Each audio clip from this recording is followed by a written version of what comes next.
E agora, em diferido, dessa Europa inteira, mas em bom português, deixamos aqui aquilo que de mais entusiasmante aconteceu à direita em Portugal, desde que o Passos Coelho rapou o cabelo. Senhoras e senhores, o episódio desta semana do podcast Linhas Direitas.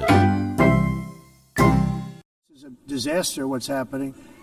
They were going all green. All green is all bankrupt. That's what it represents. And it's not politically correct. I'll be very badly criticized for saying it, but I'm here to tell the truth. I don't care. It doesn't matter to me. I want to stop seeing them ruining that beautiful Scottish and English countryside with windmills and massive solar panels that go 7 miles by 7 miles, taking away farmland. But we're not letting this happen in America. In 1982, the executive director of the United Nations Environmental Program predicted that by the year 2000, climate change would cause a global catastrophe. He said that it will be irreversible, as any nuclear holocaust would be. This is what they said at the United Nations. What happened? Here we are. Another UN official stated in 1989 that within a decade, entire nations could be wiped off the map by global warming. Not happening. You know, it used to be global cooling. If you look back years ago in the 1920s and the 1930s, they said global cooling will kill the world. We have to do something. Then they said global warming will kill the world. But then it started getting cooler. So now they could just call it climate change, because that way they can't miss. It's climate change. Because if it goes higher or lower, whatever the hell happens, there's climate change. It's the greatest con job ever perpetrated on the world, in my opinion. Climate change, no matter what happens, you're involved in that. No more global warming, no more global cooling. All of these predictions made by the United Nations and many others, often for bad reasons, were wrong. They were made by stupid people that have cost their countries fortunes and given those same countries no chance for success. If you don't get away from this green scam, your country is going to fail. And I'm really good at predicting things, you know. They actually said during the campaign they had a hat, the best-selling hat. Trump was right about everything. And I don't say that in a braggadocious way, but it's true. I've been right about everything. And I'm telling you that if you don't get away from the green energy scam, your country is going to fail. And if you don't stop people that you've never seen before, that you have nothing in common with, your country is going to fail. I'm the president of the United States, but I worry about Europe. I love Europe. I love the people of Europe. And I hate to see it being devastated by energy and immigration. This double-tailed monster destroys everything in its wake, and they cannot let that happen any longer. You're doing it because you want to be nice. You want to be politically correct, and you're destroying your heritage. They must take control strongly and immediately of the unmitigated immigration disaster and the fake energy catastrophe before it's too late. The carbon footprint is a hoax made up by people with evil intentions, and they're heading down a path of total destruction. You know, the carbon footprint was a big, big thing a few years ago. I remember hearing about the carbon footprint, and then President Obama would get into Air Force One, a massive Boeing 747, and not a new one, an old one with old engines that spew everything into the atmosphere. He'd talk about the carbon footprint, we must do so. Then he'd get in and he'd fly from Washington to Hawaii to play a round of golf. And then he'd get back onto that big, beautiful plane and he'd fly back and he'd talk about, again, global warming and the carbon footprint. It's a con job. At extreme cost and expense, Europe reduced its own carbon footprint by 37%. Think of that. Congratulations, Europe. Great job. You cost yourself a lot of jobs, a lot of factories closed, but you reduced the carbon footprint by 37%. However, For all of that sacrifice and much more, it's been totally wiped out and then some by a global increase of 54%. Much of it coming from China and other countries that are thriving around China, which now produces more CO2 than all the other developed nations in the world. So all of these countries are working so hard on the carbon footprint, which is nonsense, by the way. It's nonsense. Olá, bem-vindos a mais um Linhas Direitas, o segundo da temporada 25-26, primeiro do outono. Já estamos aqui em finais de setembro, quase a entrar em outubro. Hoje comigo estão o Nuno Lebreiro e a Teresa Nogueira Pinto. O Nuno Poças tirou uma folguinha, volta para a semana. E este vai ser um programa muito focado na reunião das Nações Unidas, onde tivemos bastantes discursos, uns mais interessantes que outros, uns mais realistas, outros mais progressistas, entre aspas, e daí vamos falando de outros tópicos, como o memorial de Charlie Kirk, o reconhecimento da Palestina e até o fantástico episódio do Tylenol, que eu acho delicioso e como um produto que poderia até ter algum perigo, afinal agora todos os lefties, todos os zurdos, como diz Javier Milei, estão a fazer fila para comprar e tomar ao pequeno almoço, ao almoço e ao jantar, e também à ceia. Começo com a Teresa. Teresa, tiveste alguma atenção em relação a alguns discursos desta reunião anual da NATO, da Assembleia Geral da NATO, das Nações Unidas, e especialmente em relação fugiu-te aí a boca para... já quero ali uma intervenção, não é? Uma intervenção ali de qualquer lado, pronto, especialmente da Ucrânia, e acho que esse é um ponto relevante, por exemplo, no discurso de Donald Trump. O que é que tu achaste, começando logo por aí, do discurso do nosso querido Donald Trump? Foi um discurso interessante? Foi um discurso repetitivo? Foi um discurso focado em algum tópico que achas relevante? Olha, eu gostei bastante do discurso, e ele repete afincadamente e até à exaustão duas ideias que são duas ideias absolutamente fundamentais. O que eu acho curioso é que estas ideias estão a ser repetidas há não sei quanto tempo pelas mesmas pessoas e só agora é que se começa a dizer, se calhar têm razão. Não sei se ouviram o nosso ex-primeiro-ministro dizer que temos que defender as fronteiras da Europa. A sério? Achei que... Portanto, o Trump andou muito à volta disso e não é por acaso, acho eu, que ele utiliza a Assembleia Geral das Nações Unidas para pegar nesse tema, porque as Nações Unidas têm tido um papel, a questão do Pacto das Migrações, etc., a própria questão de tentar moldar o discurso internacional, têm tido um papel muito vincado nessa ideia de que as fronteiras são um mal desnecessário, não é? Portanto, embora lhes tenha saído um bocadinho mal.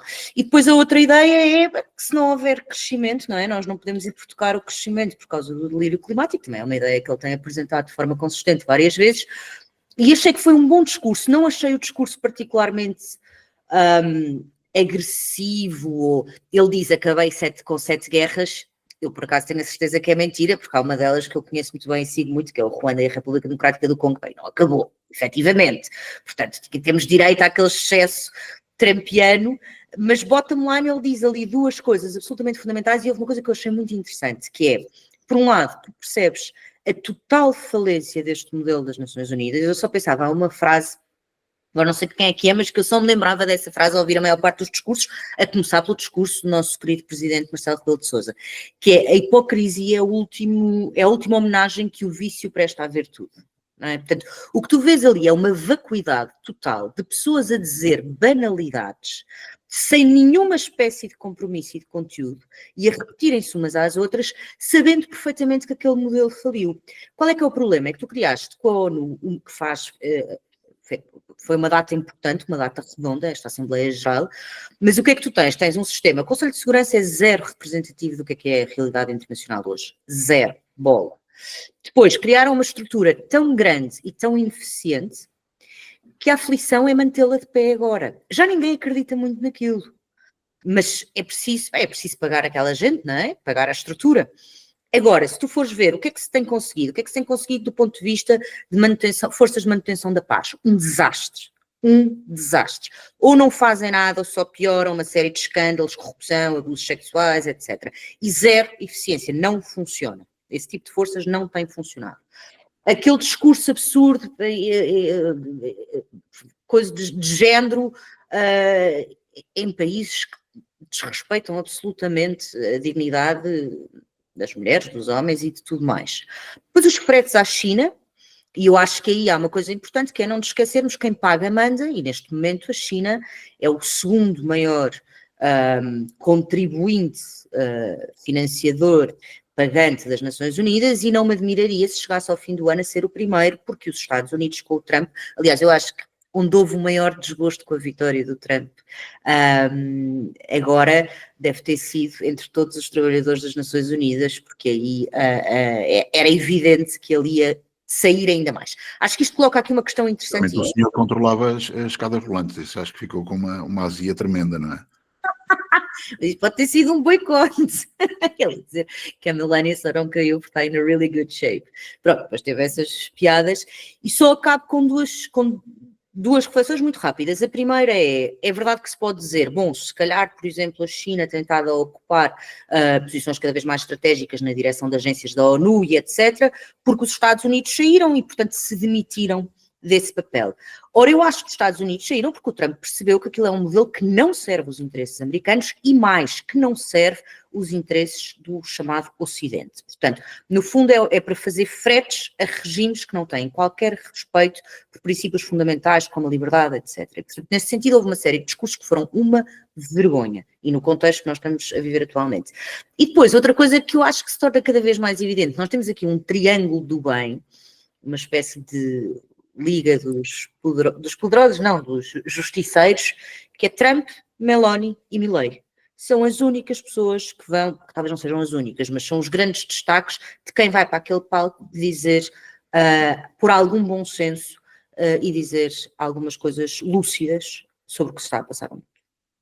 Houve também o discurso do presidente da Polónia, também foi muito interessante, nesse sentido, mas é menos conhecido, não é? Quer dizer, acaba por estar numa segunda linha, mas foi também bastante duro em relação à questão climática, à questão do crescimento económico, da imigração e ao financiamento da guerra dos europeus através da compra de gás e de petróleo russo. Exatamente. Portanto, acabou por repetir as mesmas ideias, mas é mais um, não é? O interessante é que é mais um que finalmente começa a aparecer.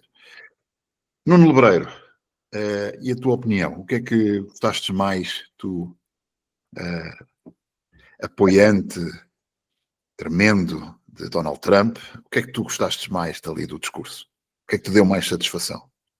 Olha, antes de mais, olá, vocês os dois e aos nossos ouvintes, e telespectadores também, agora. O que eu gostei mais é aquilo que eu gosto, acima de tudo, no Trump, que é ter a oportunidade rara de ouvir alguém dizer verdades. Isto é aquilo que é, acima de tudo, a questão principal. Nós, a Teresa falava da questão das banalidades e deles se respeitem todos uns aos outros, e é verdade. Eu não me dei o trabalho sequer de ouvir o Marcelo, não tem nada para dizer, a não ser as neiras, e portanto mais vale não ouvir. Não viste o Lula? Não viste o Lula? Agora, não vi o Lula também. Mas vi o Donald Trump também a falar do Lula e a falar do Brasil e a maneira como o condicionou. Com aquela ideia de então vamos falar para a semana e tal, que é um tipo muito simpático, e vamos aqui a organizar-nos a propósito das questões económicas, das tarifas e não sei o quê, e depois lá pelo meio colocou a questão do abuso do judicialista, da questão do tribunal e do Moraes e da perseguição política que estão a fazer ao Jair Bolsonaro. E portanto o Trump está no mundo real. Eu acho que é aquilo que é mais extraordinário, e depois eu vejo estas pessoas todas ficam melindradas com o discurso, que ficaram muito ofendidas porque o homem falou da escada rolante e pôs-se a falar de ter perdido como é que se diz? O contrato de construção. O contrato de construção do edifício. Mas se fossem ver o contexto, é uma história dita na primeira pessoa do seu tempo profissional, em que basicamente, e ele diz isto no discurso, ele dava a garantia de custar apenas 500 milhões de dólares a construção do edifício. Claro que depois diz as suas piadas, com o mármore e o mahogany, tudo muito luxuoso, se cá com talhas douradas, não sei, mas, ou pimba, depende da perspectiva, mas o ponto foi que ele dizia que fazia por 500 e acabaram a não aceitar a proposta dele e o custo já passou os 4 mil milhões de dólares, e aí é que entra que nem sequer os escalators funcionam como deve ser. E ele utiliza isto para dizer uma coisa que é muito importante e que toda a gente sabe, e vão para ali bater as palmas nas costas uns dos outros, dar palmadinhas nas costas uns dos outros. E a ONU é um servidor de desperdício de dinheiro. E ele usou esse exemplo da construção da sede para demonstrar o desperdício de fundos. Não foi a única coisa, também falou, e muito bem, que a ONU não serve, ou não deveria servir para financiar invasões e imigrantes ilegais, que recebem cartões com dinheiro, que recebem ajuda disto e daquilo para entrarem nos países no Ocidente. Não é para isso que a ONU serve. Ele utiliza uma frase gira que a ONU devia servir para acabar com invasões e não para as financiar. E ele tem razão, porque depois basicamente quer dizer, a ONU está a gastar dinheiro a apoiar a imigração ilegal nos Estados Unidos, que depois os americanos têm que gastar dinheiro a tirá-los de lá. Falou de uma coisa que ninguém fala, que é o tráfico de crianças. E das 300 mil crianças que desapareceram nos últimos, agora não sei dizer quantos anos, 4 ou 5 anos, que desapareceram 300 mil crianças nos Estados Unidos, e anunciou que conseguiram encontrar 30 mil e devolvê-las aos pais nos seus países de origem, o que eu acho que é um feito de facto assinalável. Não vês isto noticiado em lado nenhum, e eu não percebo, quer dizer, a malta dos valores e das linhas de ética e que batem no peito, que são muito virtuosos, e o Trump é uma coisa horrorosa, e ninguém se congratula com o combate ao tráfico de crianças. Ninguém está preocupado com isso, não é notícia, não se fala, não interessa. Devem achar que isso é fascista. Que é o quê? Devem achar que isso é fascista. Pois deve ser, porque é família e tal, não é? Isso. E portanto a questão do desperdício do dinheiro e de onde ele é gasto foi pertinente. E depois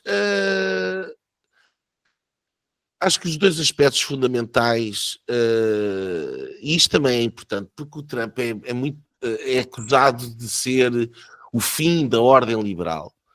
Mas quem ouve aquele discurso, ele é o grande defensor do Estado-nação. E a ordem liberal é assente no Estado-nação e na soberania dos diferentes Estados. E o fim do discurso dele, a dizer que todas as histórias de todos os países são épicas, são mitológicas, são o peso, que estamos todos nos ombros dos nossos antepassados, cada um com a sua história, com a sua cultura, com os seus países, com as suas batalhas, os seus generais, os seus mortos, cada um com a sua história, são todas igualmente dignas. E esta igualdade na dignidade do Estado-nação não se vê hoje em dia ninguém advogar particularmente. E eu penso que esse é o caminho da paz, esse é o caminho da verdadeira ordem liberal, uma ordem livre dos Estados-nação. Para comerciarem uns com os outros. Ele também anunciou que as tarifas são uma coisa defensiva, utiliza isso também para depois fazer os seus deals, não é? Que fez vários, e portanto são os Estados-nação que vão comerciar entre si, mas o Estado-nação, para existir, precisa de manter as suas fronteiras, e portanto essa deveria ser inclusive uma das responsabilidades da ONU, o fim do tráfico humano, o fim destes fenómenos migratórios que são muitas vezes negócios, 90 e tal por cento dos casos são negócios lucrativos para redes de tráfico humano, e a ONU acaba comungada com essa gente, acaba a financiar esses esquemas, em vez de os ajudar a combater.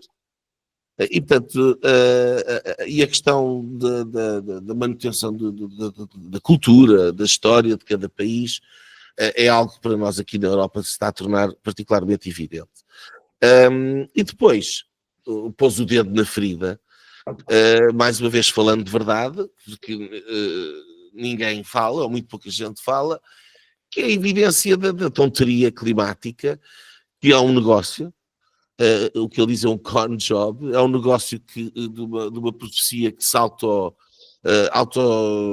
auto-justifica, porque quando aparecem dados, isto é muito grave, então pomos mais dinheiro nisto, então mais pessoas vão estudar isso, então mais pessoas têm interesse de que apareçam dados a dizer o quão importante é aquilo, e de repente temos aqui um alegado ramo da ciência. Eu digo alegado ramo da ciência porque aquilo que caracteriza uma ciência, digamos assim, established, não é? Quer dizer, real, é a capacidade de previsão.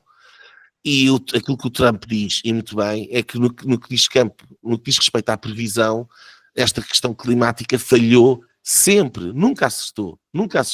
E não podes acertar, se eu disser o mundo vai acabar daqui a 50 anos, daqui a 100 anos, só daqui a 50 ou 100 anos é que pode ser acertada a minha afirmação.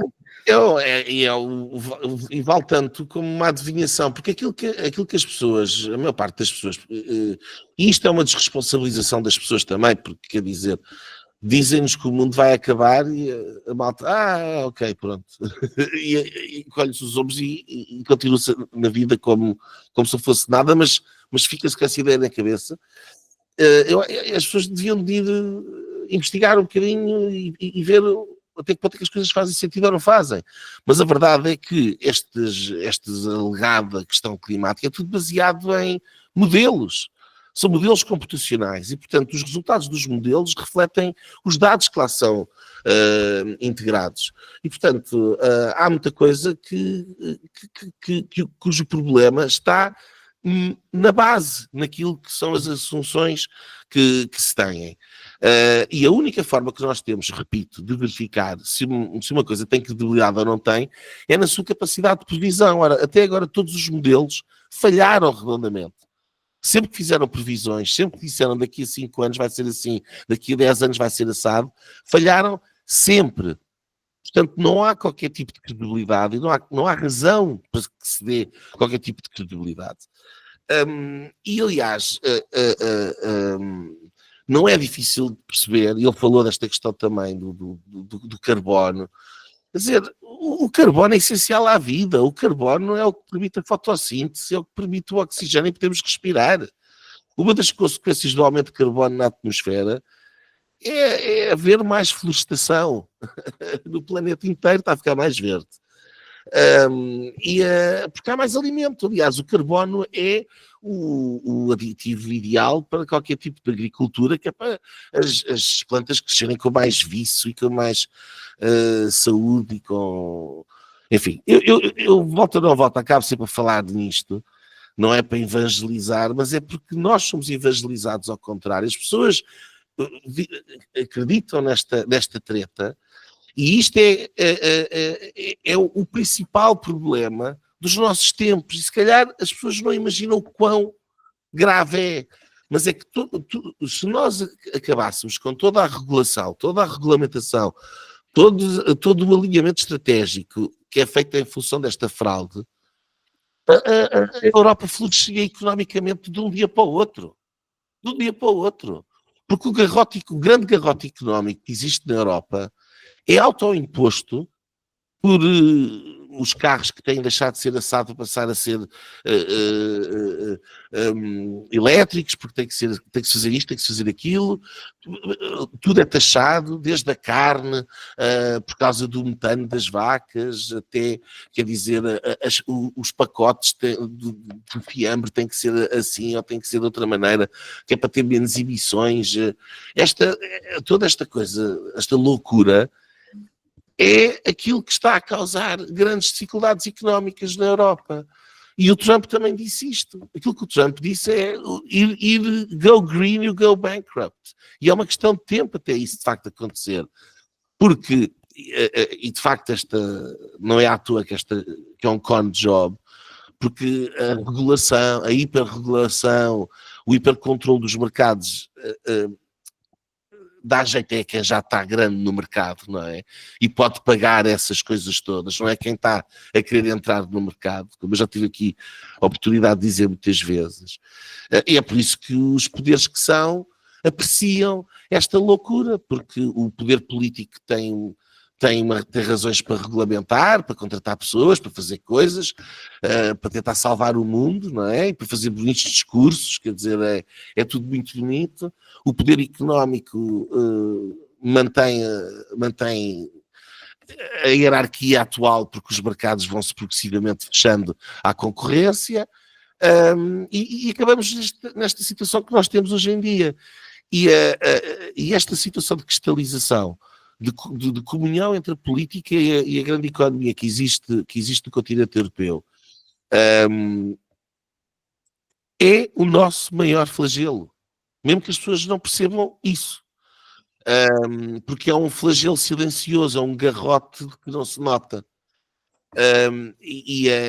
Portanto, eu agradeço, estou muito grato ao Presidente Trump por ter a coragem de ser aquela pessoa que diz o rei vai nu. E como essa pessoa é o Presidente dos Estados Unidos, acalenta-me esperança para o futuro. E termino dizendo que já não consigo, sinceramente, já não há paciência para esta gente que não viu nada, apanhou um excerto descontextualizado não sei aonde, e que vai para as redes sociais, ou escrevem artigos no jornal, olha não sei o quê, o burro, o otário, o sacana, o estúpido, o homem que sozinho conseguiu tornar-se presidente dos Estados Unidos, fazer uma revolução cultural, que é um acontecimento... Sozinho não fez uma revolução cultural. Em 16 ganhou aquelas eleições sozinho. Eu refiro-me às eleições de 16, porque é onde o gênio dele se revela. Mas havia trabalho a ser feito, não era só o Trump.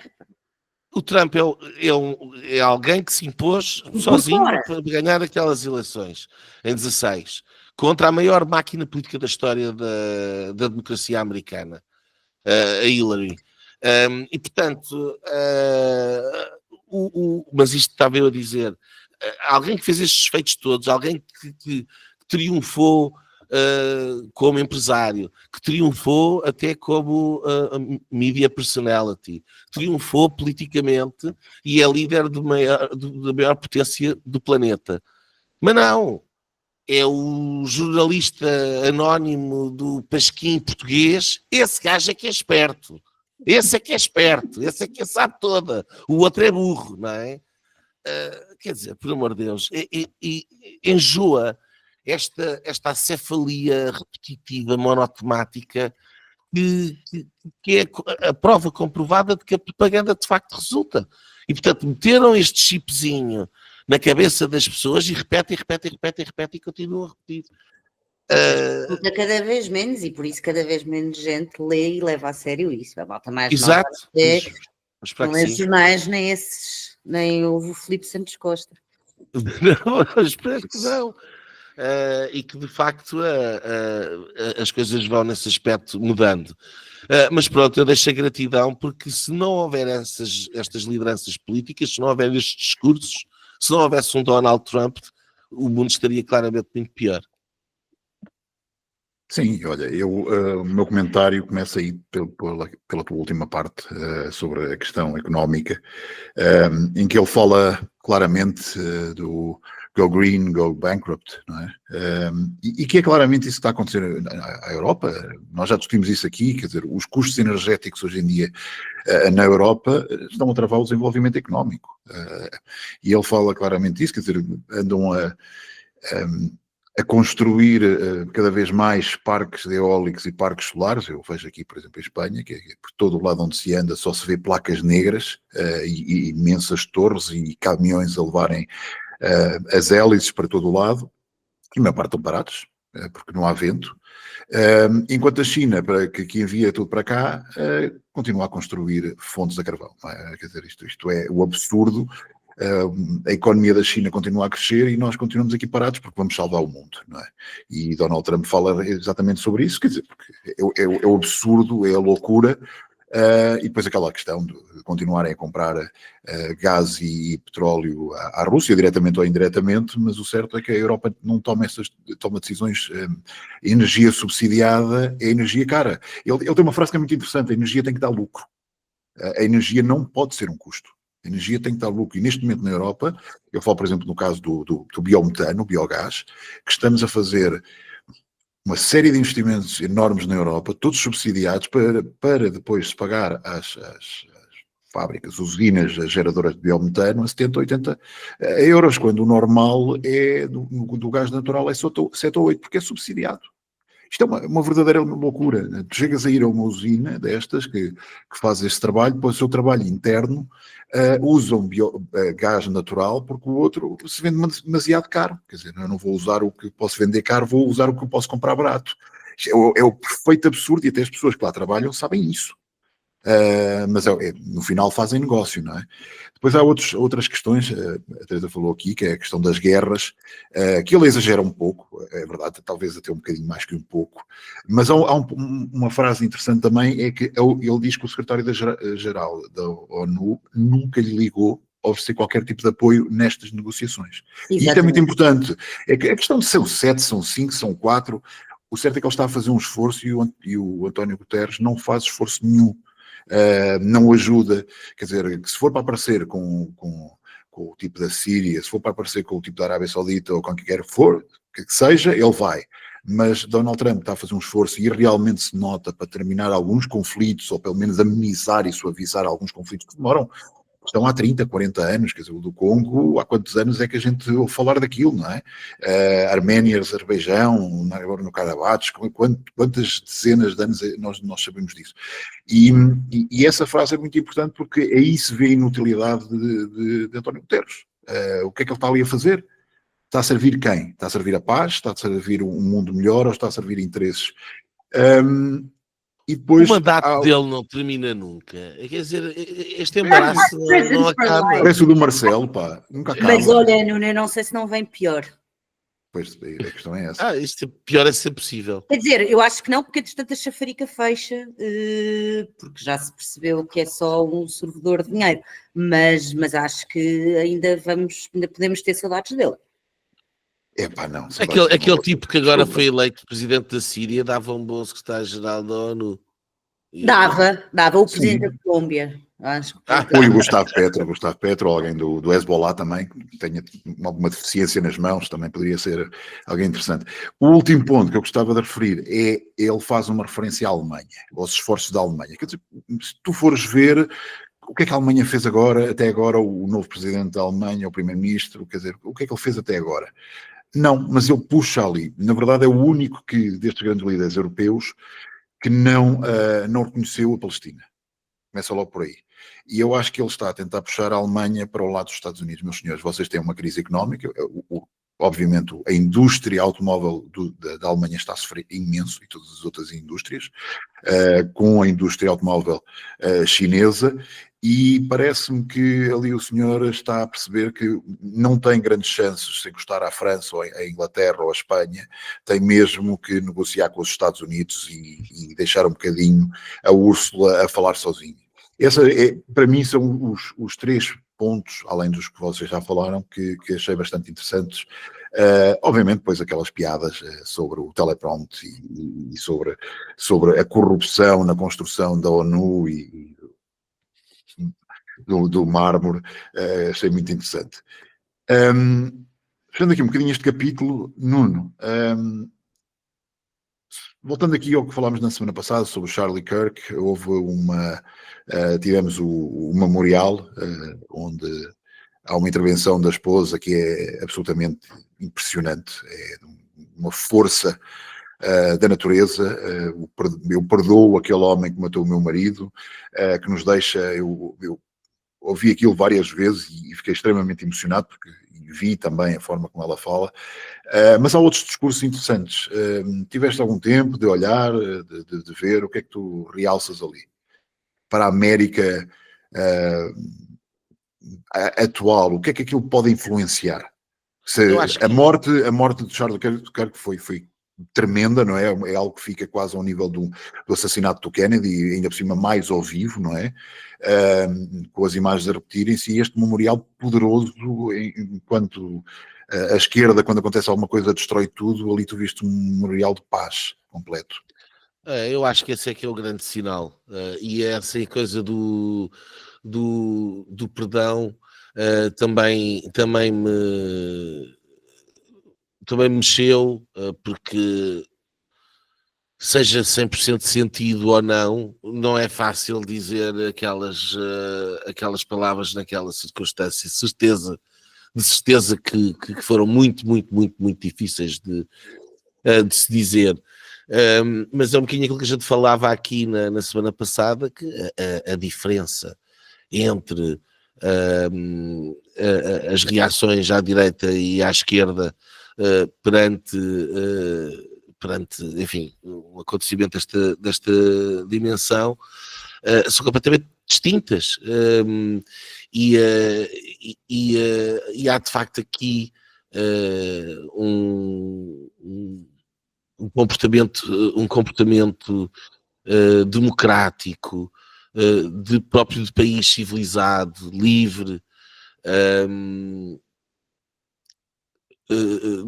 por parte de toda esta gente em relação àquilo que aconteceu com o Charlie Kirk, que eu acho que é de enaltecer, de elogiar, porque isso sim é uma contribuição para a democracia. Andar a partir cidades e a queimar carros não é certamente. E portanto esta elevação eu acho que tem um significado muito, muito, muito profundo. Em segundo lugar, o evento, condignamente com a dimensão do Charlie Kirk, acho que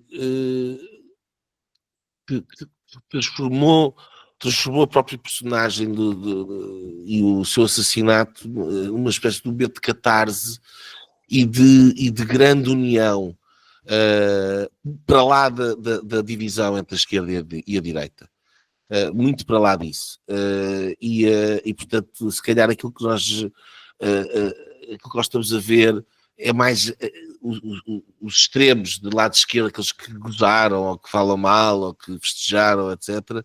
É uma minoria, porque de facto acho que houve um momento de união grande, que toda a gente ficou de algum modo traumatizada com aquilo que aconteceu, e este evento acho que esteve à altura, pelas imagens. Eu não acompanhei muito de perto, mas as poucas coisas que vi, achei que esteve à altura deste momento importante que está a ocorrer nos Estados Unidos. Um último ponto, e tem a ver com essa questão do perdão também, e que tem muito a ver com a vida do Charlie Kirk, porque aquilo que eu tive a ideia que me foi ficando madura na cabeça ao longo que o tempo foi passando, é que ele não só era devoto, profundamente cristão, mas é alguém que viveu a sua vida perfeitamente sobre o exemplo de Jesus Cristo. É a maneira como ele tinha a sua missão e ter com as pessoas, e aquela força, aquela crença inabalável, e o facto de ser tragicamente morto, Tem aqui uns paralelismos e é um exemplo profundamente cristão, e culmina com esta questão do perdão, que é obviamente também um claro exemplo do que o cristianismo também é. E nesse aspecto, precisamente pelo momento poderoso que é, acho que vai perdurar e vai ao longo dos próximos anos, se calhar aumentando precisamente aquilo que agora está muito quente, mas com consequências depois que eu imagino politicamente grandes e positivas, que é uma espécie de normalização, se calhar, daquilo que estava tão polarizado nos Estados Unidos. Esperemos, não é? Mas pelo menos os sinais que foram dados deste lado e todo aquele exemplo é nesse sentido, e isso é positivo.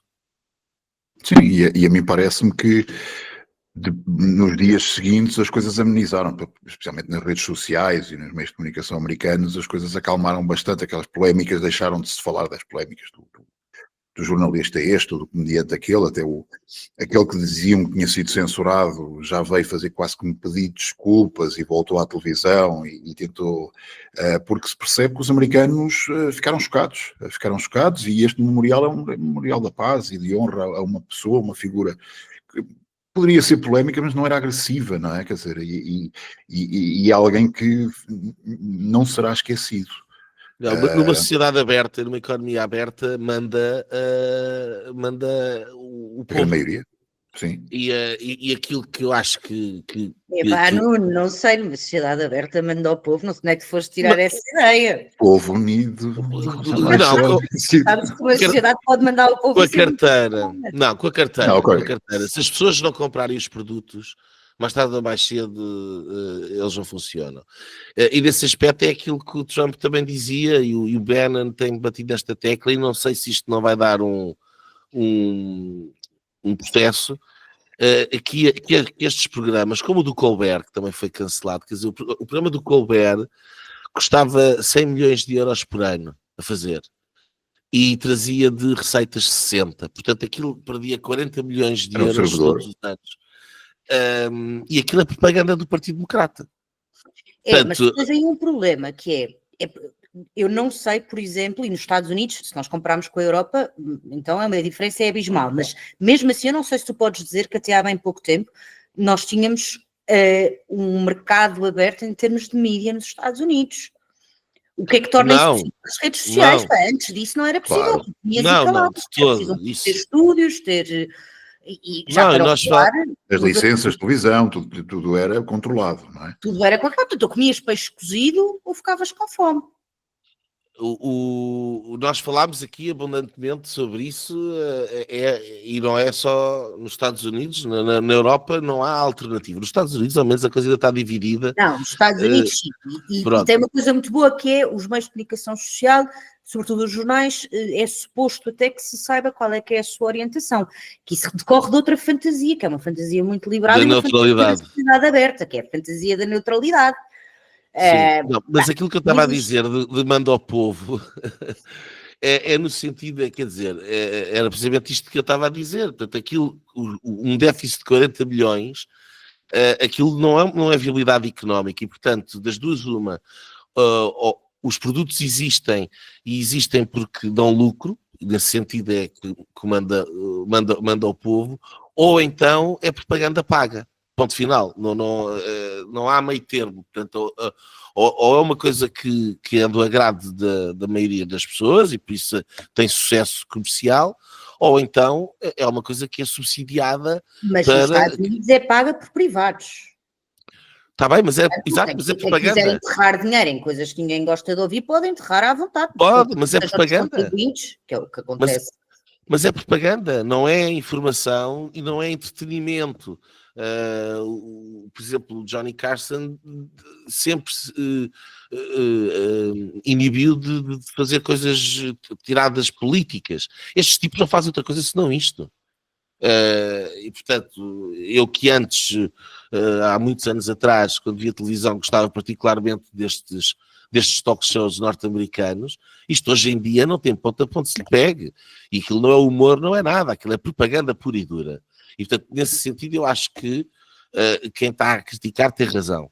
Agora, aquilo que está a acontecer neste momento nos Estados Unidos é que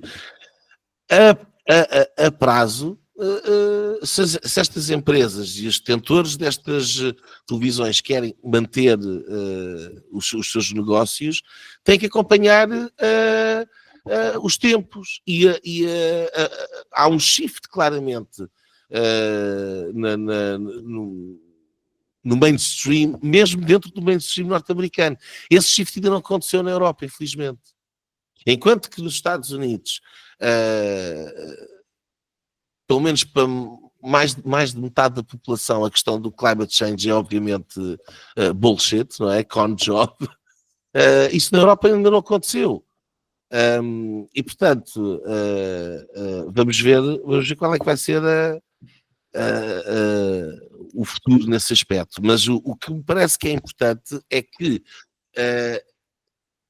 tu não podes manter artificialmente um mundo de propaganda ad eterno, especialmente quando perdeste o poder, que foi o que aconteceu. Claro. Nesse aspecto, a coisa mais interessante é o editorial do Bezos 5 dias antes das eleições, e eu aí percebi, há uma séria hipótese do Trump ganhar as eleições, em que ele escreve um editorial a dizer: nós somos uma bolha que falamos uns para os outros e isto tem que acabar. Já se estava a preparar inteligentemente para os ventos. Claro, para os ventos de mudança. Então, mas é que essa mudança não é só, mais do que meramente política, é uma mudança também de mentalidade, da maneira como se vê o mundo.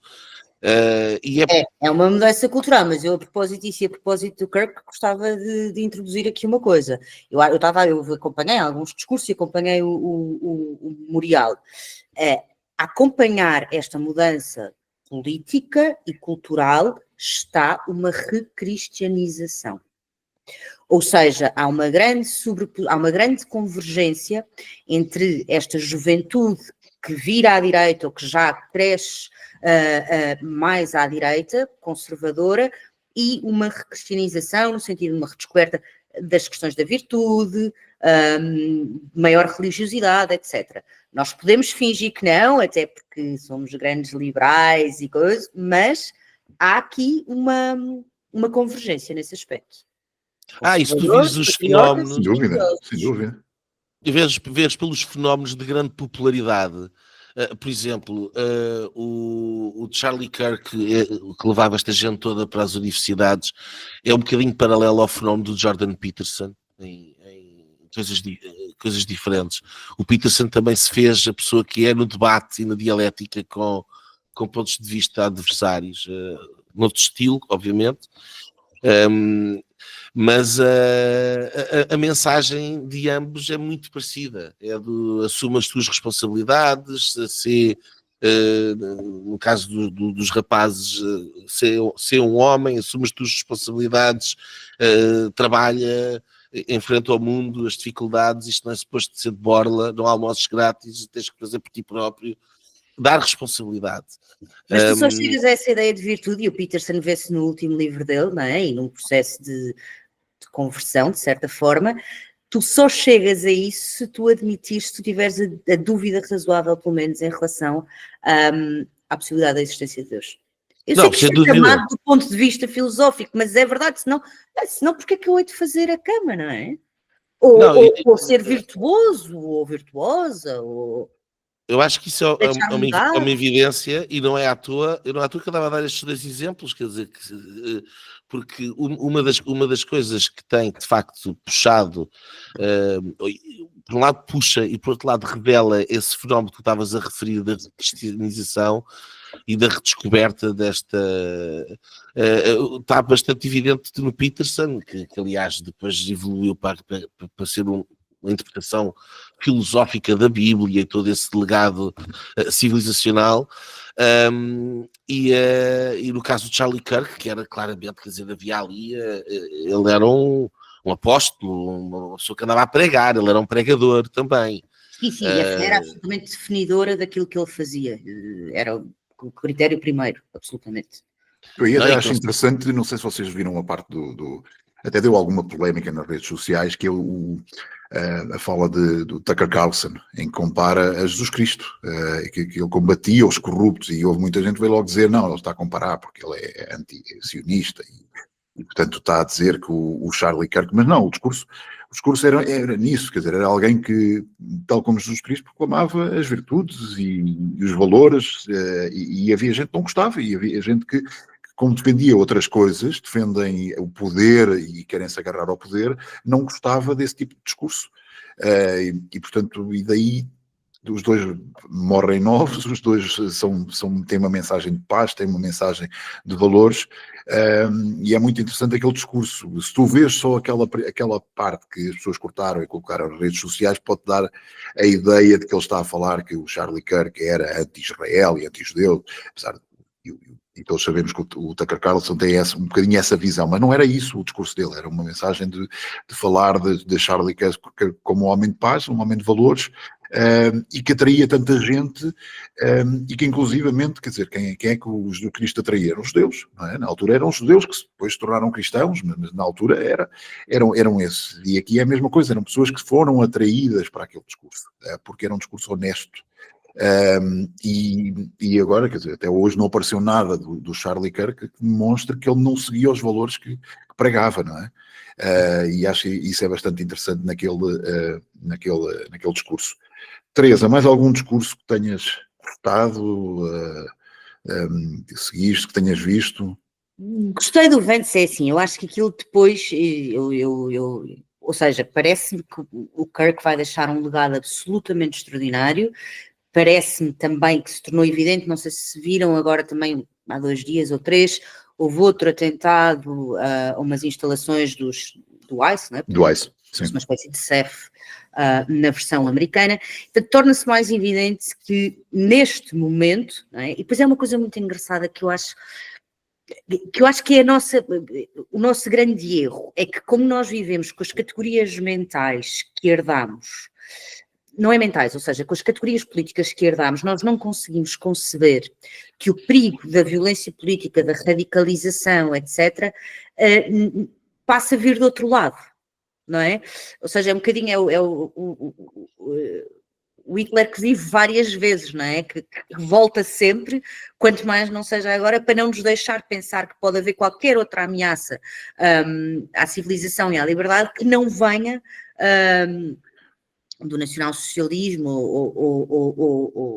portanto, nós não fascismo, ultradireita, extrema-direita, etc. Nós não conseguimos ter a imaginação moral, política, sociológica para perceber que isto é um pêndulo, não é? Portanto, as ameaças, há alturas em que há versões mais ameaçadoras para as liberdades de um lado e do outro. Parece-me que é evidente, absolutamente evidente, que hoje, eu não sei se eu tivesse nascido há 30 anos, se era de esquerda, se era de direita, mas parece-me que é evidente que em 2025 o lado que defende as liberdades bem entendidas na tradição ocidental, por um lado, e o lado que não recorre à violência política e à neutralização dos adversários políticos é a direita.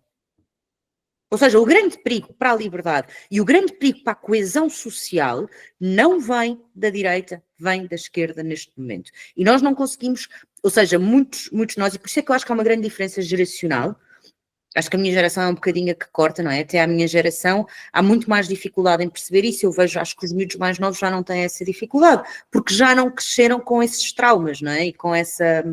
as ditaduras do Hitler, dessas coisas todas que... Algumas nós não vimos, mas outras ainda somos próximos, não é? Quem nasceu ali em 74 sentiu o pós-Salazar, não é? E de todas as histórias e isso. E das gerações anteriores. Mas se calhar podiam ir ler um bocadinho sobre o PREC e o Verão Quente e perceber que a violência... E a Primeira República! Claro, sim. há narrativas que colam e que depois não nos permitem e, sobretudo, abafam absolutamente o debate. Portanto, nesse aspecto, acho que tragicamente, isto é um ponto, não digo de viragem, porque acho que a viragem já estava a acontecer, mas de confirmação, em que o lado de lá fica embaraçado, porque não sabe o que é que há de dizer, e depois nunca tem coragem de dizer que vergonha. Que é o que eu acho que a maior parte das pessoas à direita diria, não é? Claro que há maluquinhos à direita, mas se amanhã um tipo de direita assassinasse um tipo de centro de esquerda que está a debater numa universidade e que fez disso a sua vida, nós dizíamos que vergonha. Que vergonha, era o que nós, não há mas, não há nada, é Não, uma vergonha. Pois, a outra coisa que é muito interessante é, porque de facto houve, ou há, não sei, uma hegemonia cultural e política muito grande da esquerda, o que é muito interessante perceber é que a direita teve que cultivar a virtude da coragem, que é a grande virtude política hoje em dia, é a coragem. E aliás, a falta de coragem abunda, e a coragem, ou seja, a coragem no Kirk, de facto, é um tipo mesmo fisicamente corajoso, não é? Não deve ser fácil tu enfrentares uma audiência hostil, que foi o que ele fez durante muito tempo e que não tinha naturalmente a segurança, coitado, que pouco lhe valeu. E que ele volta ao que aconteceu, não é? E que o levou, exatamente. E coragem que tu vês noutras manifestações à direita. Por exemplo, a coragem da Meloni. A Meloni é uma das líderes mais corajosas que nós temos neste momento na Europa, e eu acho que isso fundamentalmente é o que a esquerda não precisa de ser corajosa, porque a esquerda se instalou no poder. E portanto são exciting times. Mas eu acho que isso se instalou na cabeça das pessoas e as pessoas quase que aceitam tudo o que a esquerda faz. Quer dizer, mas eu acho que há uma grande diferença geracional muito, muito, muito grande. Isso não acontece. Sim, os mais novos isso já não acontece, é verdade. Na geração mais antiga a esquerda pode mentir, pode fazer o que quiser, há sempre uma desculpa, não é? Que acaba por sempre uma ovelha negra e tal, correu mal, mas... Não é? Quase aquela história do o socialismo nunca foi bem implementado. Um dia a gente chega lá, não é? Vamos manter milhões aqui, outros milhões acolá. Não era bem socialismo. Pronto, claro, não era bem, era um bocadinho ali mais com... Seria alguém dizer é porque não era bem fascismo. Se tivesse sido mesmo o fascismo como deve ser, tinha corrido. Não era bem o nazismo. Bem. Pô, não era bem o nazismo. Se o nazismo tivesse sido bem, não havia judeus. A esquerda estava contente hoje em dia, não é? Já não havia judeus, a esquerda já estava feliz. Portanto, aquele nazismo... também graças à direita. Pronto, sim, mas éramos todos arianos, éramos todos loiros e de olhos azuis e tal, mas não funcionou também ali, não é? Podíamos entrar por aí. Eu gostei muito de um discurso que eu acho que acaba por ser o discurso mais duro, que é do Stephen Miller, que acho que é secretário de Estado, qualquer coisa, do governo Trump, que é um discurso duro, mas sem ser agressivo e sem ser violento. É um discurso, vocês sabem que nós estamos aqui, nós não vamos, aquilo que nós estavas a dizer agora, nós não vamos baixar os braços, nós estamos aqui para a luta. E os nossos valores, agora, nós não vamos discutir e nós queremos uma América diferente, queremos levar para a frente as nossas ideias e enquanto uns falavam mais de paz, ele diz não, nós estamos aqui para a luta, sem ser violento, sem usar a palavra luta. Atenção, ele não usou palavras agressivas, mas era não esperem que nós fiquemos parados, nós vamos continuar, é um legado, o legado de Charlie Kirk é o nosso. E é muito interessante o jogo de palavras que ele faz para não usar a violência, mas mostrar muita força. Mostrar a força que eu acho que o Donald Trump não poderia usar um discurso desses, porque provavelmente estaria nos jornais todos e iria ser atacado por todos os lados, mas ele faz muito para o interno e muito para aquelas pessoas que estavam ali. Por isso achei que ele talvez, para mim, o discurso e dou a sugestão, penso que estará no YouTube, mas no Twitter encontra-se facilmente, porque é um discurso mesmo bastante interessante e é talvez aquele que mais mostra a linha de pensamento e o caminho a seguir. Mais, continuamos aqui com as aventuras da flotilha, não é? Não sei se vocês têm acompanhado, depois de saírem da Tunísia foram para a Sicília, não é? Em Sicília acho que agora vão para a Grécia, e foram atacados por drones, e acho que houve uma revolução interna também, e havia um senhor que era líder e que soube que outro era queer ou gay ou não sei bem o quê, e portanto acho que já estão todos, e acho que aquilo, vocês acham que a flotilha chega a Gaza ou aquilo vai afundar por si próprio com com as beatas da Ganza, não é? Loureiro, o que é que tu achas desta novela? Para nos divertirmos um bocadinho. Olha, sabes o que é que eu acho que é relevante nisso? Há duas coisas relevantes. A primeira é a evidência, que acho que era para toda a gente, menos se calhar para eles próprios, de que a agenda LGBT e os revolucionários do mundo unidos não bate a bota com a perdigota, e portanto aquilo é em si mesmo é uma união que a esquerda faz, mas que só consegue fazer cá, no Ocidente, porque no mundo real, lá fora, esses tais revolucionários que gostam tanto de apoiar, depois as coisas não correm bem. Portanto, esse é o primeiro ponto, é uma evidência. O segundo, em termos de política doméstica, a Mortágua, para não ficar sem o mandato, teve que suspendê-lo. E eu acho que isso é relevante, porque, quer dizer, aquilo já está pela rua da amargura, o Bloco de Esquerda, e quando temos o seu líder político, não é? Que prefere estar de férias nesta palhaçada, em vez de estar a representar o seu partido na Assembleia da República, eu acho que foi um araquiri tremendo. Enquanto tens uma campanha autárquica a começar, não é? Quer dizer, sim, eu acho que o Bloco de Esquerda morreu ali. Acho que o Bloco de Esquerda está morto, ainda não sabe que está morto, mas mais tarde ou mais cedo vai desaparecer.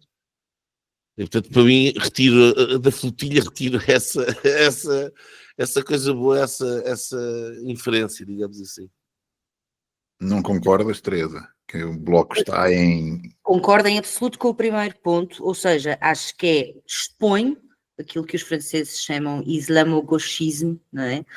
E gostava de insistir nisto, quer dizer, no fundo, posições de bom senso, parece-me que qualquer pessoa com bom senso percebe que uma aliança entre o progressismo e o wokeismo e o islamismo, e ainda a esquerda dura, não funciona, não é? Ou seja, é de bom senso que isso só funciona na medida em que existe um inimigo comum.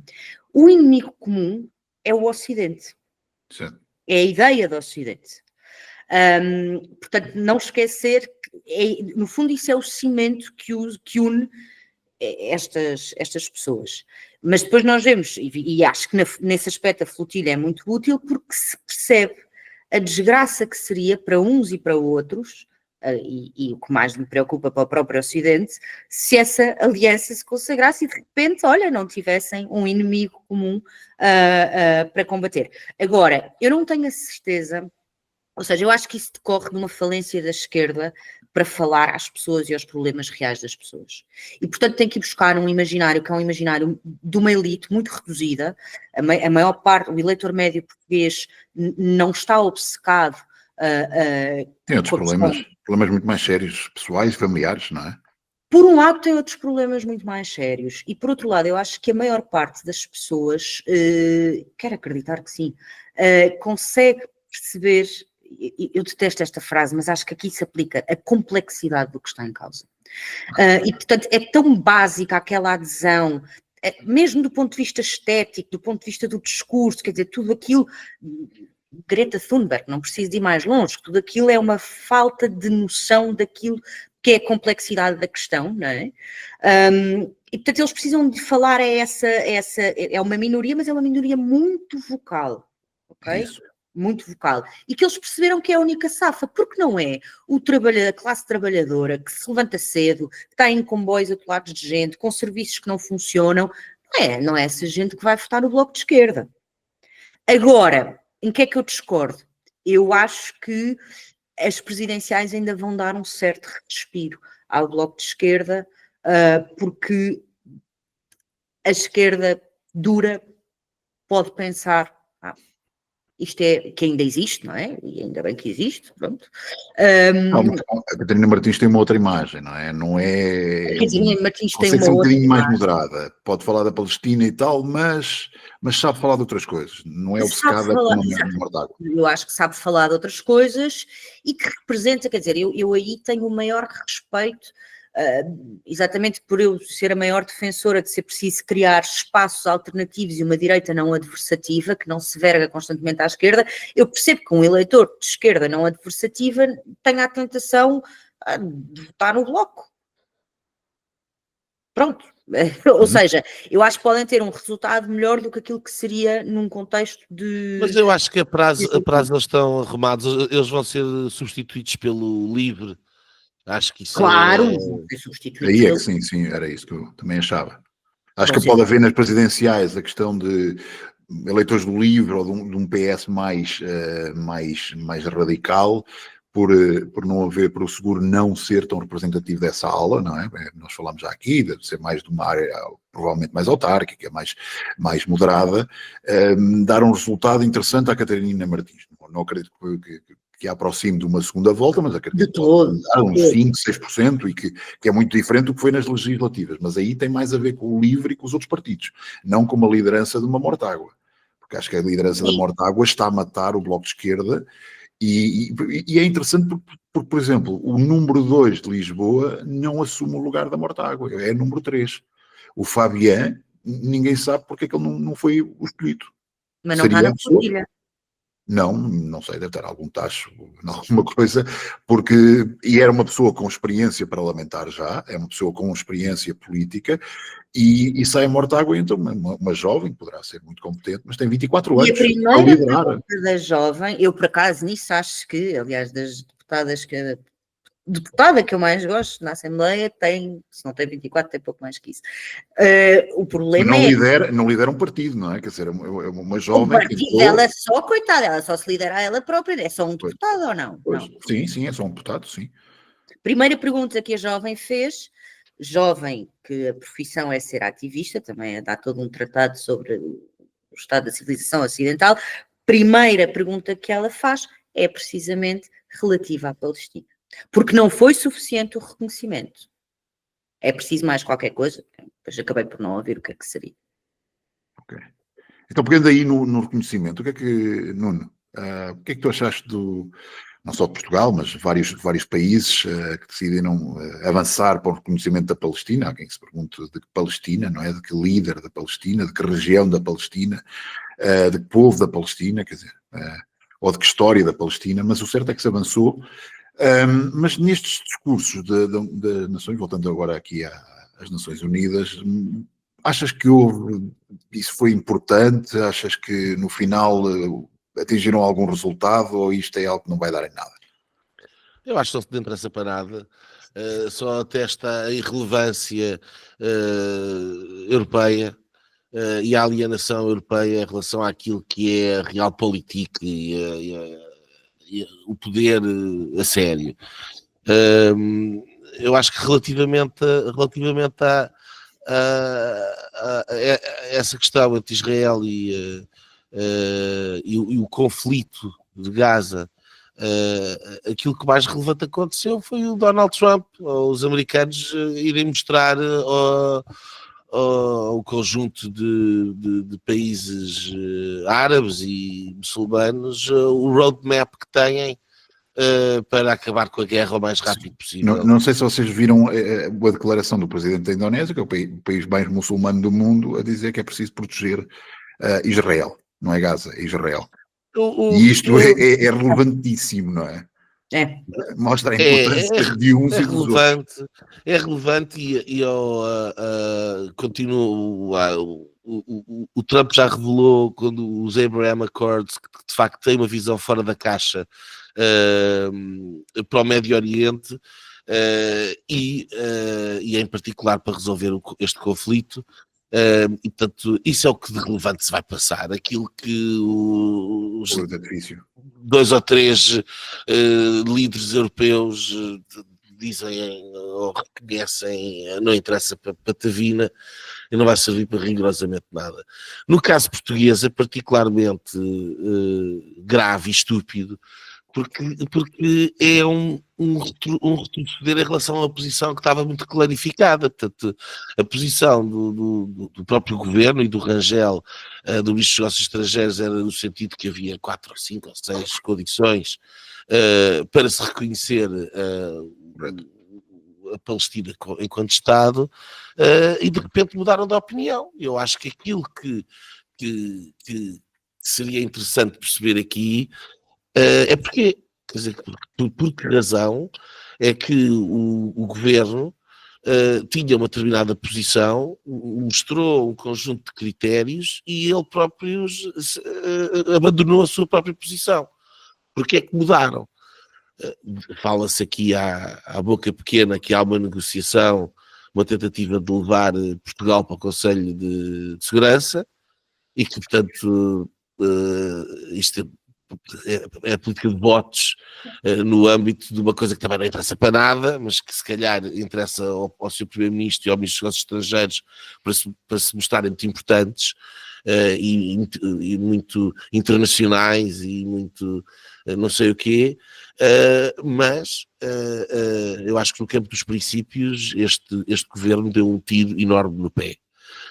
Independentemente de se concordar ou não concordar com esse reconhecimento, eu não concordo, mas independentemente disso, quer dizer, quando se tem uma determinada posição, tem uma determinada política e em pouquíssimo tempo se faz uma inversão completa e é assim capaz de explicar porquê, eu acho que isso politicamente é muito grave.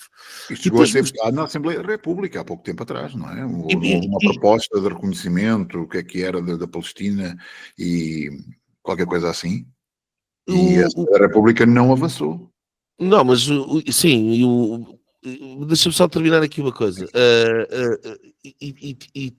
E acho que apesar de, obviamente, o CDS não contar para grande coisa, o partido que está no governo, que tomou posições contrárias a esta, portanto, mostrou-se contra, também não me parece uma coisa que seja particularmente saudável, não é? E nesse sentido, eu acho que politicamente isto terá os seus custos. Não acho que seja uma coisa que, como a Teresa dizia ali, eu não acho que os portugueses estejam particularmente obcecados com aquilo. Aliás, eu acho que a grande maioria dos portugueses não quer saber daquilo para nada e, portanto, se reconhece ou não reconhece, isto é uma treta, não há mais votos nem menos votos por causa disso. Agora, acho que abre aqui espaço para algumas perguntas incómodas que se deviam colocar ao governo, nomeadamente porque é que mudaram de posição. Não é? Teresa, achas que é uma tentativa do governo ganhar a junta de freguesia de Gaza ao Bloco de Esquerda? Mas não ganha, e é aquela imbecilidade Não sei. chamada direita a tentar agradar à esquerda, depois a esquerda continua a votar na esquerda, não é? Mas eu por acaso discordo do Nuno na questão da irrelevância, ou seja, eu não me parece que seja irrelevante, foram bastantes países, não apenas europeus, eu acho que foi também o Canadá, Austrália, acho eu também. Austrália, nesse aspecto não me parece irrelevante, e há uma coisa, o Miguel Morgado referiu isso, e isso parece-me ser um aspecto absolutamente fundamental, que é, há aqui uma legitimação, mas legitimação de quê? E o reconhecimento deste Estado, chamado Estado, que não corresponde àquilo que são os critérios necessários para se poder ter um Estado, mas isso é outra conversa, vai ter como momento fundacional o 7 de outubro. Okay? Portanto, é um Estado que tem... Os Estados têm sempre... Estado-nação tem sempre um momento fundacional, os seus heróis, os seus mitos, etc. Não haja dúvidas. O que se legitimou aqui foi um momento fundacional ser o 7 de outubro, e na perspectiva do povo palestiniano, o Hamas não é um grupo terrorista, é um grupo de libertação. E eu não digo isto, ou seja, eu parece-me isso perfeitamente natural. Como é que eu vou explicar isto? Faz todo o sentido naquilo que é a narrativa que alimenta aquela população. Mas se nós pensarmos, por exemplo, quando foi a independência de Angola, a independência de Angola deu-se a quem? Quem é que falava pelo povo angolano? depois resultou como resultou numa guerra civil, não é? Ou seja, isto é uma enorme irresponsabilidade. E eu acho que a única voz verdadeiramente séria, e séria porque me parece, e lá está, parece-me que também é muito complicado uma pessoa, estando de boa fé, e eu não domino o assunto do Médio Oriente todo, e acho que é daqueles assuntos que só quem domina é que deve muito complicado. pretender ter propriedade. Eu não tenho propriedade para além de quem observa.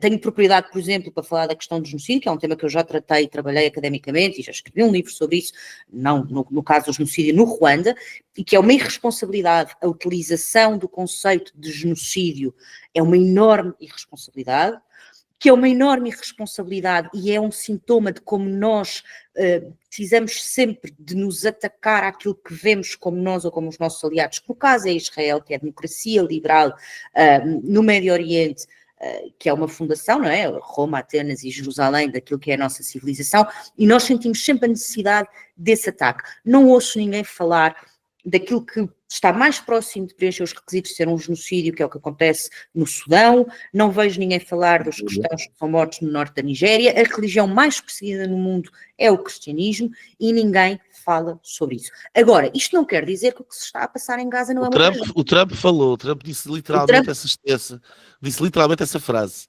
que o cristianismo é a religião mais perseguida no mundo. Great minds think alike. mas ouve-se falar muito pouco nisso, não é?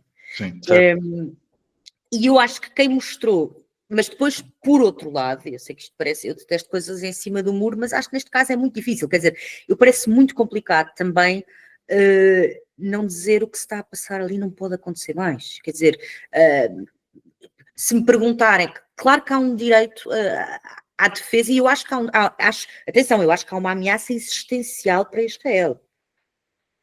Ao mesmo tempo, aquela situação humanitária é uma situação que qualquer pessoa fica...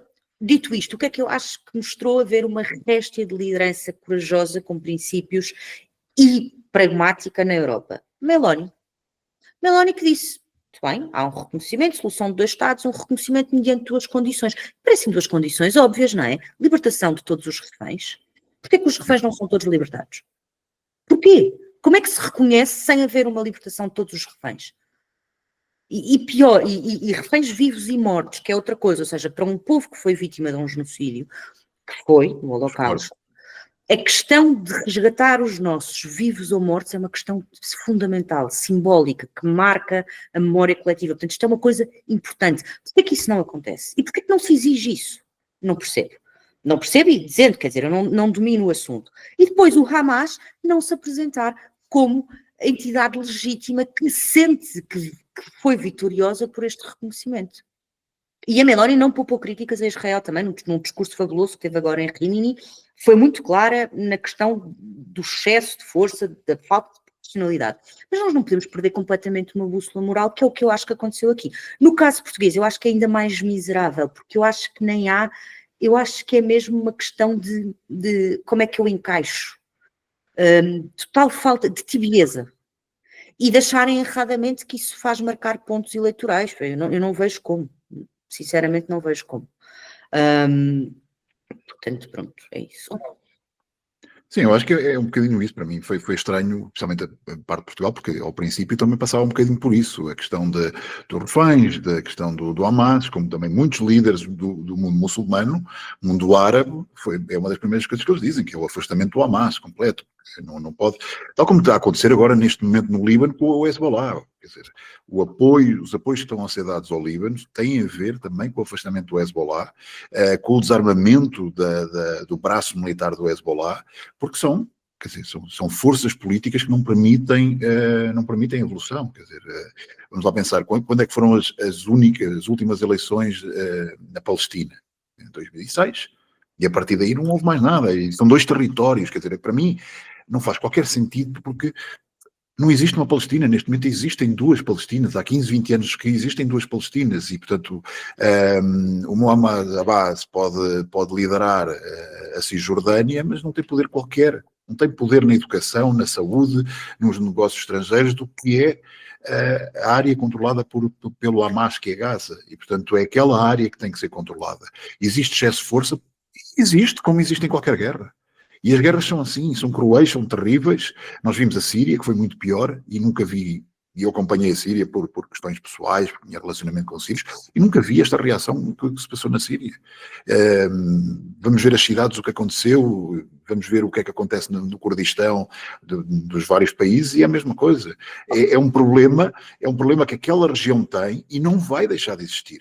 Não vai deixar de existir na Síria, porque neste momento os drusos continuam a ser perseguidos, e os europeus, com estas medidas, eu considero, dentro da Europa, ou na Austrália, ou no Canadá, isto terá muita relevância. Não sei se na negociação final vai ter uma relevância assim por aí além. Acho que vai continuar, enquanto o Hamas tiver alguma força e algum poder, algum apoio, vai continuar. Hoje está muito mais fraco. Mas eu gostava só de acrescentar aqui também um ponto que me parece importante, que é, sobretudo no caso de França e no caso do Reino Unido, a rua árabe está na Europa. É isso, sim. Aí tem importância. Portanto, nós estamos reféns dessa situação também. E em alguns pontos de Espanha, e alguns pontos de Espanha também. Sim, o Sánchez precisa de manobras de diversão, não é? Portanto, não, mas a rua em Espanha... violência doméstica, mas a rua em Espanha, sim. Também tens, no País Basco, na Catalunha, a presença não estará ao nível de França ou Inglaterra, mas já é bastante forte. E, portanto, já começa a ser problemático lidar com essas... E o mesmo poderá acontecer com tensões, por exemplo, de imigrantes Índia, Paquistão, etc. Nós vamos nos tornar reféns dessas tensões que não são tensões... não há alternativa, não é? Bem, Nuno, mais algum comentário? Ou mais algum tópico queres trazer para hoje? Ou vamos às linhas direitas? Queres falar do teu Telenol querido? Não, é mais um exemplo de TDS, não é? Trump Derangement Syndrome, em que as coisas se as coisas forem ditas por um tipo qualquer, há um estudo que diz e não sei o que, está tudo bem. Se é o Trump ou o Kennedy que fala nisso, é óbvio que não é assim. Eu achei piada. Tiveste aquela questão do sarampo também, da vacina do sarampo, que tinha sido cancelado, quando na verdade eles estão a fazer exatamente o que Portugal faz. Exato. A fazer. Mas iam cancelar a vacina do sarampo. Não há paciência para este jornalismo de causas. É insuportável, de facto. Eu acho bem que se investigue, que se estude, porque de facto alguma coisa tem que estar a criar a epidemia de autismo nos Estados Unidos. Na Europa também há, não tão grave, e isto tem que ser estudado. Portanto, é mau, só porque é o Trump. Torna-se ridículo. Já está a ser estudado há bastante tempo, não é verdade? Há um estudo de Harvard, é Harvard, não é? Acho que é Harvard, de 2021, em que não tinham conclusões concretas, mas que achavam que poderia ser uma das razões, o excesso de utilização daquela substância. E, portanto, porque é que não se investiga e porque é que se leva as coisas tão a peito, não é? Obviamente, e na questão das vacinas também, quer dizer, porque o ponto do Kennedy, da administração de Trump, não é acabar com as vacinas, o ponto é torná-las o mais seguras possível. E isso implica fazer estudos com grupos de controlo, e ter a certeza que quais são os compostos melhores e em que circunstâncias e quando é que deve e não deve, quer dizer, analisar as coisas com e nos Estados Unidos tens um problema grande, que é o abuso da medicação, não é? Quer dizer, é um país onde por exemplo, tens publicidade de medicamentos na televisão, por todo o lado, não é? Televisões nacionais, regionais, da cabo, financiam, quer dizer, o abuso, tens overdoses de medicamentos legais, medicamentos que compras nas farmácias, não é? Quer dizer, não, isso é um problema que não existe, nós não temos na Europa, a esse nível. Não temos, graças a Deus. A questão da publicidade é particularmente pertinente, mas daqui eu retiro que como transformar uma política de bom senso e de responsabilidade, que isto até era uma coisa que devia ser cara a esta hegemonia cultural da esquerda, porque no fundo é enfrentar um Golias Das farmacêuticas. Ultra poderoso do lobby das farmacêuticas. Pfizer, Johnson Johnson, não é? Aqueles mauzões. Sempre foi uma coisa que eu nunca percebi na esquerda perante o Covid, por exemplo, foi a facilidade com que cederam aos grandes. Nunca se questionaram sobre os grandes interesses por trás dos trilhões de doses que foram produzidos e vendidos e faturados. E, portanto, isto é um exemplo de política de bom senso e séria, e que esta gente é tão traumatizada que tem que transformar isto noutra coisa. O mal que esta gente faz, estes jornalistas, o mal que fazem à democracia e ao espaço público não tem nome. Não tem nome. É insuportável. Mas enfim, é o que há. Teresa, último comentário, antes de irmos às linhas. Último comentário, tendo a concordar, eu acho que amanhã se o Kennedy e a administração Trump viessem dizer que comer brócolis faz bem à saúde, já não fazia, deixava de fazer. Vão ser todos como eles, vão ser todos alérgicos ao brócolis. Sim, exatamente. Portanto, acho que devemos sempre take it with a pinch of salt. Muito bem, vamos então, antes de terminar, às linhas direitas. Começas tu, Lebreiro. Força. Pois, olha, muito rapidamente tem havido um conjunto de admissões da censura que foi feita nos últimos anos. Agora foi a vez da Google. Não vejo também isso com a repercussão no espaço público português que seria merecido, porque de facto só um determinado conjunto de pessoas, nomeadamente mais à direita, ou críticos, por exemplo, da gestão do Covid, é que sentiram na pele os efeitos da censura, mas quando nós temos um primeiro-ministro e um governo que na senda da Van der Leyen continua a falar de controle do discurso das redes sociais, que no fundo é aquilo que a Google fazia, é preciso perceber, e é por isso que não falam neste exemplo, que quando se abre a porta para a censura e para a manipulação da informação que circula nas diferentes plataformas, é abrir a possibilidade do controle político dessa mesma informação. E é isso que é óbvio, não só é perigoso, como devia ser óbvio para toda a gente. Aparentemente não é, inclusive na cabeça do nosso primeiro-ministro, mas aqui está mais um bom exemplo de como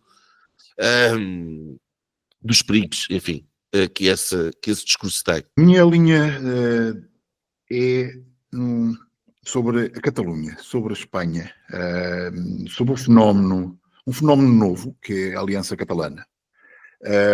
Um partido radical, de extrema-direita, muito na linha do Vox, mas independentista, anti-imigração, anti-Espanha, e que surgiu há cerca de 4, 5 anos atrás, na cidade de Gerona, que é, aliás, a cidade onde Puigdemont, do partido Junts, foi alcalde, e que surge um bocadinho como uma reação das pessoas mais fora dos grandes centros urbanos da Catalunha, Barcelona e Tarragona, à traição de Puigdemont e do Junts, de negociar com o governo espanhol.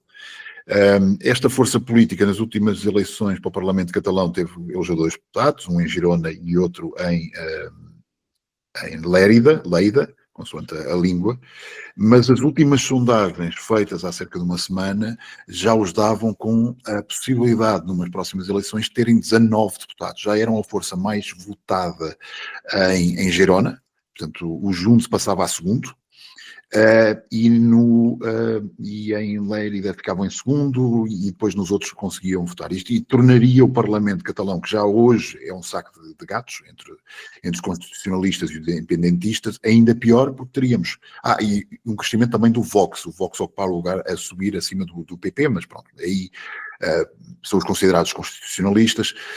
O que iríamos ter era uma força política completamente anti-imigração, completamente a favor da independência, uma independência crua e dura, sem negociações, e que pode também levar a, numas próximas eleições, que serão mais próximas, em 2027, desculpem, para o Parlamento e para o Governo, a escolha do Governo espanhol, de uma força política que não negocia com Sánchez, não negocia com absolutamente ninguém. Vai ser interessante ver, porque o Juntos foi sempre tratado como sendo uma força política progressista, quando não é, sempre foi de direita. Historicamente era de direita, que vinha da linha de outras forças políticas. Da esquerda era a esquerda republicana e a CUT, e agora, como eles abandonaram, começaram a fazer certo tipo de negociações, começaram a fazer certas aberturas, e é crítica, eu falava há pouco da questão da imigração muçulmana na Catalunha, especialmente na Catalunha, no norte de Valência e em Aragão. Isto começa a ter alguns problemas ali, especialmente vê-se o crime em Barcelona, mas também nas zonas mais rurais ou menos urbanas. E vai ser interessante ver, afinal, em Espanha não existe só uma extrema-direita do Vox, existem também nas regiões, tanto no País Basco como na Catalunha, existem forças que são ditas extrema-direita, ultradireita, fascista, como quiserem chamar. Teresa, tua linha. Olha, a minha linha tem a ver também com uma coisa que aconteceu na Assembleia Geral das Nações Unidas, em que surge uma criatura representante ou porta-voz para a juventude, filha do Ben Affleck, com uma máscara daquelas que eu já não via desde os tempos da pandemia. Aquelas aerodinâmicas, não é? Aquelas todas. Sim, com um ar que eu só me perguntava, será que ela, quando está em casa com a sua família, o seu namorado, tira a máscara? Advogando esse direito fundamental ao ar filtrado. E eu pensei, caramba, isto é mesmo o sinal máximo do declínio da civilização ocidental. Total falta de noção e de uma geração que vive com medo, não é? É que parecia a Greta a dizer how dare you, como é que se atrevem a não nos obrigar a andar mascarados e a não obrigar as crianças a andarem mascaradas. Portanto, isto é uma sociedade que está muito doente e em grande declínio, e os inimigos do Ocidente devem ter adorado que uma representante da juventude naquele palco apareça com esses delírios, uma juventude privilegiada, não é? E de uma máscara daquelas até uma burca não há grande distância, não é? Não, aquilo Eu acho parecia que eles aí... quase um assaio. Claro, sim. Muito bem, então com estas 3 linhas chegamos ao final do programa. Já sabem, podem nos seguir nas redes sociais, Twitter, Facebook, podem nos ver no YouTube, no Spotify, no Apple Podcast, e cá estaremos para a semana, para mais um Linhas Direitas. Obrigado por nos seguirem, obrigado pela vossa atenção e um bem-aja para todos. E pronto. Foi assim que acabámos de ter o incomensurável privilégio de assistir ao podcast Linhas Direitas. O podcast sensação da direita. Em Portugal e em português. Para a semana, juntem-se outra vez.